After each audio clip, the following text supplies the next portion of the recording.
It's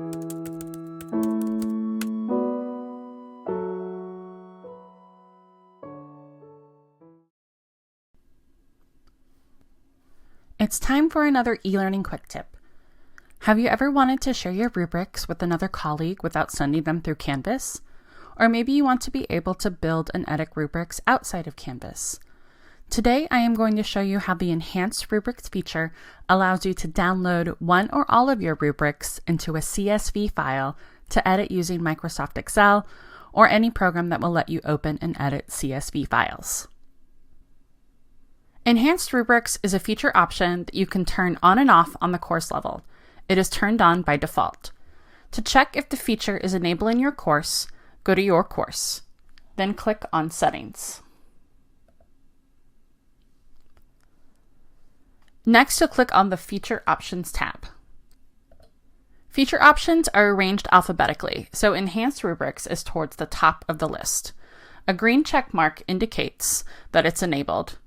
To turn it off, simply click on the green check mark and then disable the option.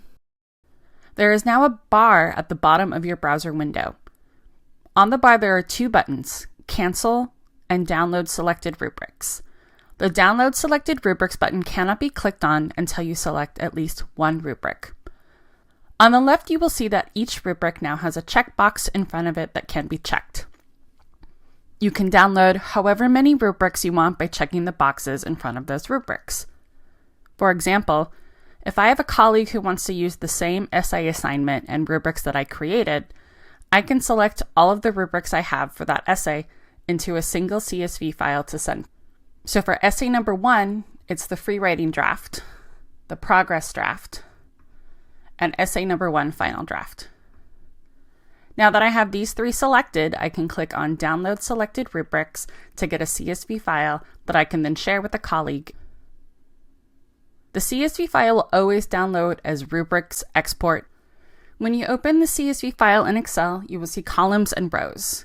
You may also see a warning at the top about possible data loss because of the CSV format. You can ignore it because we're only using Excel to open the CSV file. You could use a different program to open CSV files, but Excel is the one that you already have access to through Green River, and it will open using Excel automatically. And here's what the rubric export file looks like. It is basically a giant table with the categories of information across the top horizontally. Every row in a rubric is a row in the spreadsheet. Because it's opening in Excel, the actual text inside of these individual columns can be difficult to read. One way to get around this is to select and then go to the Word Wrap button where it goes Wrap Text. And your rubric is now expanded to be the size of your text vertically. The first column is the rubric name. This tells Canvas what to name the rubric, and it indicates all of the information in that row goes to that rubric. Every row in a rubric needs to have the same rubric name. That way you can do multiple rubrics in a single CSV file. The next is criteria name. It is the name of the criteria and not the description. That's the next column. Criteria description is what students see in Canvas when they select View Longer Description. The next one, criteria enable range. For the criteria enable range, this one is blank for me on this particular rubric, but if you scroll down, you can see that on my final draft, I use this range and it has true listed here. So if you're using a range, you will have true in this column. Next is rating name. The default rating names are full marks and no marks, but I changed mine to be exceeds, mastery, near, below, and no evidence on this specific rubric.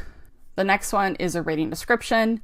I use comments on my free writing drafts instead of a ratings description, but if I scroll down, you can see on this essay number 1 final draft, I actually have a very long description of what the ratings description should be. The next column is rating points, which is pretty straightforward. So you will repeat rating name, rating description, rating points for each different category that you have. You can see that on this one, I have essentially 5 different categories, and it's repeated through every single one.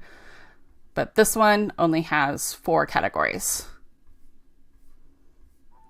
So these other ones are left blank. And even on this one where I talked about due dates, I only had 2 options. Either it was submitted by the due date or it was not submitted by the due date.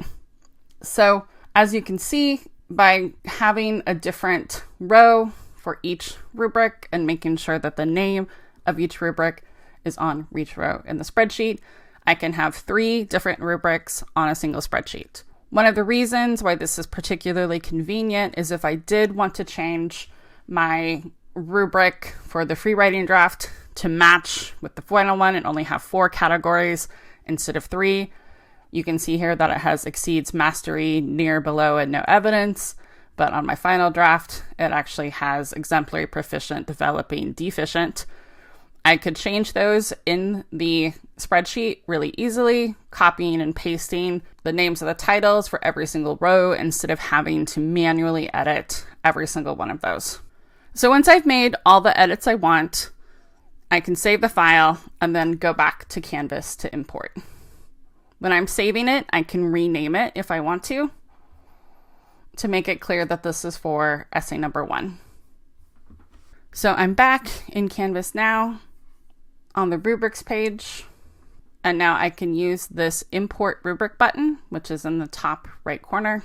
A pop-out side menu will appear with a message that the feature requires the use of our rubric template, and also a button to download the rubric template. Because we downloaded our rubrics from Canvas and then edited them, they are already in the rubric template format. I'll show you what that looks like in a minute, but I'll finish showing you what the imported rubrics look like in Canvas first. So I'm going to drag and drop the CSV file that I renamed Rubrics Essay Number 1 over here.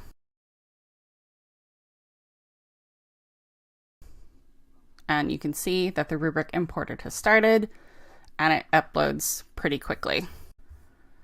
So it's important to note that when you import these rubrics, it won't override an existing rubric even though I have it as the same name. Instead, it will make a second rubric with the same name and a number after it and save those rubrics as drafts. With enhanced rubrics, you can save in-progress rubrics as a draft. If a rubric is in draft, it won't be available to use. To get the rubric out of draft status, I have to edit it.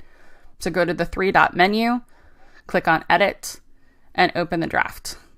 Here you can rename the rubric as well. So if I wanted to call it something other than free writing draft, for example, if I wanted to call it essay number 1 free writing draft, I just rename that here. And then I save the rubric. So now it's no longer in the draft. It's been saved and published as a rubric. So let's go back and revisit the import rubric template that Canvas will prompt you to download.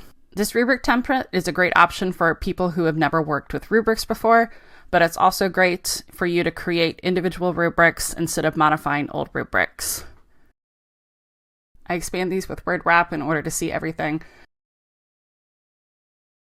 When you upload the template, it has all of the columns set up with placeholder text. You can see it just names it generic for the rubric name, rubric number 1, for the criteria name, criteria 1, criteria description, enable criteria range. Again, if you're not using a range, then it will put false. If you are using a range, then it will have true. Then you'll go through with your ratings description and your points.